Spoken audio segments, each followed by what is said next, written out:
গুম, খুন, হত্যা, রাহাজানি, ডাকাতি, চুরি, ছিনতাই এটা যেন বাংলাদেশের প্রতিদিনের নিত্যদিনের একটা কাজকর্ম হয়ে গেছে মানুষের জীবনে। এমনই কিছু ঘটনার কিছু প্রেক্ষাপট আমাদের সামনে আসে। তো আজকে আমাদের সামনে একটা তথ্য আসছে, হবিগঞ্জ সদর থানার ভেতরে কাস্টডি রুমে পুলিশের সামনেই ছাত্রলীগের জেলা সাংগঠনিক সম্পাদক জাকিরকে তথাকথিত সমন্বয়কের দলবল জিজ্ঞাসাবাদ করছে এবং জবাই করার হুমকি দিচ্ছে। পুলিশের সামনে কাস্টডিতে তাকে জিজ্ঞাসাবাদ করতেছে ছাত্র সমন্বয়করা, তাহলে দেশে প্রশাসন আছে কেন? এবং তাকে জবাই করার হুমকি দিতেছে। এগুলো আসলে কোন ধরনের আইন দেশে?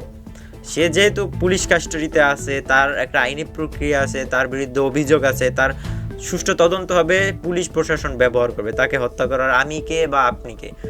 এমন রাইটস কি আমাদেরকে ধর্ম দিছে যে আপনি যে কাউকে চাইলেই হত্যা করতে পারবেন? সে তো দোষী নাও হইতে পারে। আমাদের একটা কথা আছে যে আমরা যেটা দেখি সেটা ঘটে না, কিন্তু যেটা দেখি না সেটা ঘটে অনেক সময়।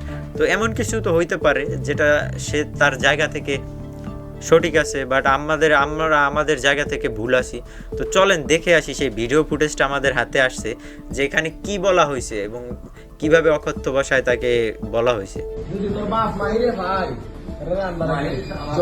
মাহিরা আব্বাড়া হেন যদি তো আয় মাহিরা আব্বাড়া হেন মাহির দিদি ভাই মনে হইছে তোর ধ্যান টানা রান বাইরে জবর মাহিরা তোমরা জানা আনার আগে মাহিরা আমার দুইবার জানা আছে।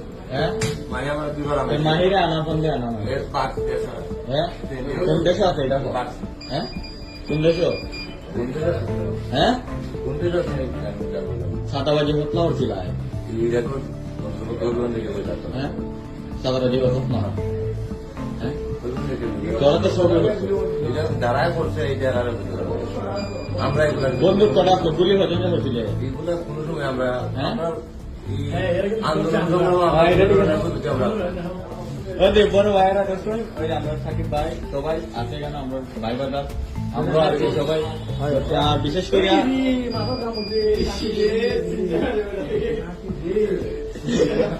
এখন হতেইছে কজনে গুলি করছো এটা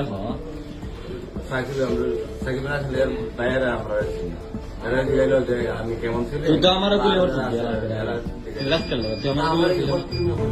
তোরা তো বন্ধু কাছে আমরা আন্দোলন আমরা না দেখছিলাম তো আমিও আমি দেখছিলাম ভাই করছিলাম এরকম করতেই পারবে ভাইটা আমরা তার দ্বারা জায়গা ওইতে এখন হতেইছে তুমি বন্দুকটা বাহর ওই